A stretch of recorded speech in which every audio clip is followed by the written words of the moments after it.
தென் சென்னையின் இதய பகுதியான வேளச்சேரியில் பல ஆண்டுகளாக நீட்டித்து வரும் போக்குவரத்து நெரிசலுக்கு முற்றுப்புள்ளி வைக்க தமிழக அரசு ஒரு பிரம்மாண்ட உள்கட்டமைப்பு திட்டத்தை கையில் எடுத்துள்ளது.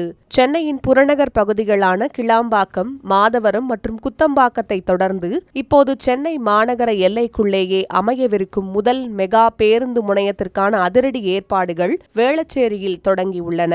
தென்சென்னை மக்கள் தினசரி பயன்படுத்தும் வேளச்சேரி விஜயநகர் சந்திப்பில் முறையான பேருந்து நிலையம் இல்லாததால் மாநகர பேருந்துகள் சாலையோரங்களிலேயே நிறுத்தப்பட்டு வந்தன.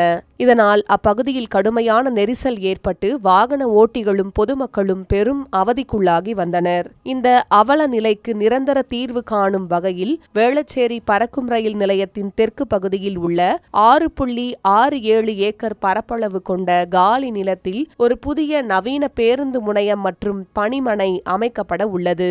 சுமார் 36 கோடி ரூபாய் மதிப்பீட்டில் உருவாகும் இந்த திட்டத்திற்கான விரிவான வரைபடத்தை மாநகர போக்குவரத்து கழகம் தயாரித்திருந்தாலும் போதிய நிதி இல்லாத காரணத்தினால் சென்னை மாநகராட்சியே இத்திட்டத்தை நேரடியாக ஏற்று நடத்துகிறது.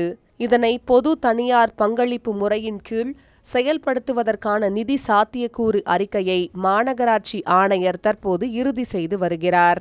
இந்த புதிய முனையத்தில் 16 பேருந்து நிறுத்தங்கள் அமைக்கப்பட உள்ளன.